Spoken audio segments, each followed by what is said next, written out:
Fasting has the potential to improve kidney disease in multiple different ways, and it's coming right up.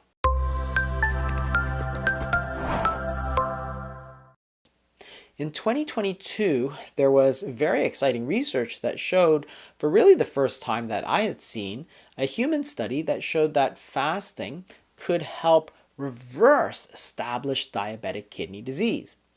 You can see this in this previous video that I did, but briefly, a 6-month course of a fasting mimicking diet was able to reverse the amount of protein that people were spilling in the urine, which is usually a marker of how severe the kidney disease is.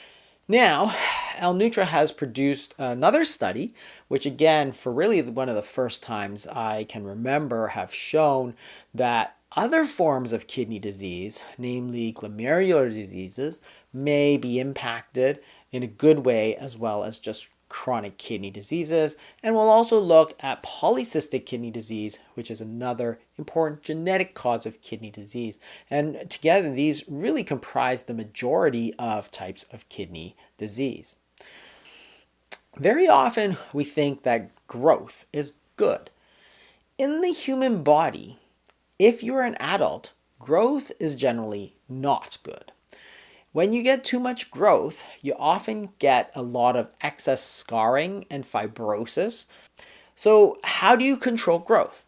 Well, it's really linked in at a very basic level to nutrient sensors. So nutrient sensors are the way that our body knows if nutrients are coming in. If your body is growing, but there's no food coming in, you're going to die. And the body's just not that stupid.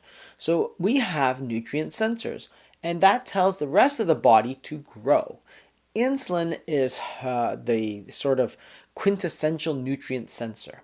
Recently, there's been a second nutrient sensor which was discovered within the last 20 years called mTOR. And mTOR responds mostly to proteins, whereas insulin responds most well to carbohydrates.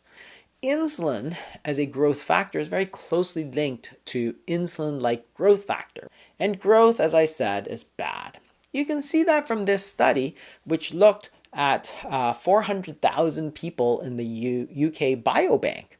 And what they saw was that in young people, growth is good. In older people, growth is not good. In fact, you see this U-shaped curve for not only mortality, but all kinds of other diseases such as dementia, diabetes, vascular disease, and osteoporosis. mTOR is also that nutrient sensor. And fasting is really important because it has the ability to impact both of these nutrient sensors, both insulin and mTOR. Remember that when you're eating nothing, you're getting no carbohydrates and no protein. So therefore, mTOR and insulin are going to go down, so you're decreasing both growth signals. If you just change your diet but constantly eat, for example, you eat a low carbohydrate diet. Yes, you're going to lower your insulin, but it might be higher in protein, so you're going to increase your mTOR.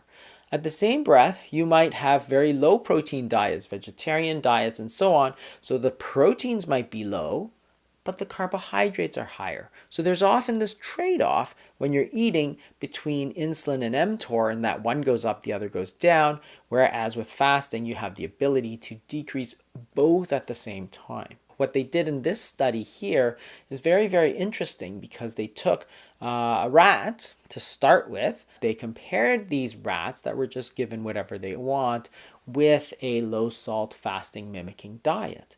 And what you can see is when they measured the urine protein to creatinine ratio, you immediately started to see a benefit in those rats that had been treated with the fasting mimicking diet. Finally, when they sacrificed these rats to look histologically, they could find that there's much less tubular damage. And interestingly enough, when they analyzed the gene expression in these two groups, what they found was that the fasting mimicking group had a gene expression much closer to normal healthy rats. And then they analyzed the podocytes, which are the cell types in the glomerulus of the kidneys. And again, you saw these gene expressions that were changed. But these are rat studies, so that's not that interesting, really. However, here's where it gets really interesting. Based on these mouse studies, the researchers then went on to do a limited trial of 13 humans with the fasting mimicking diet, because there actually is no low salt fasting mimicking diet. And if you look at it, it includes diseases such as IgA nephritis, membranous nephritis, minimal change disease, and MPGN. All of these glomerular diseases are very tough to treat glomerular kidney diseases. And they're usually autoimmune in nature, and we usually treat them with extremely toxic drugs such as prednisone or cyclophosphamide, very powerful anti-inflammatories. But what's super interesting here is that treatment of these humans now with a fasting mimicking diet led to about a 30% decrease in proteinuria. And when they looked at markers of inflammation, because remember, these are diseases of autoimmunity, which means your own immune system is attacking itself, things like IGF-1 were down, but also inflammatory markers such as CRP were all significantly down. Even at 1 year follow-up, you could see the benefit of this fasting mimicking diet.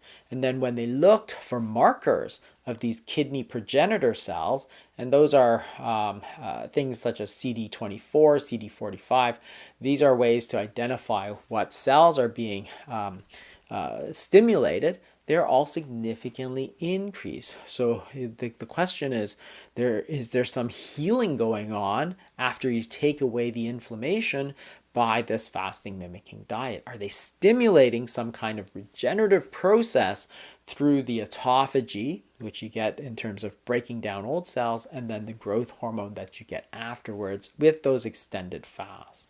In polycystic kidney disease, which is the most common genetic kidney disease, we also see in rat models that fasting is highly beneficial.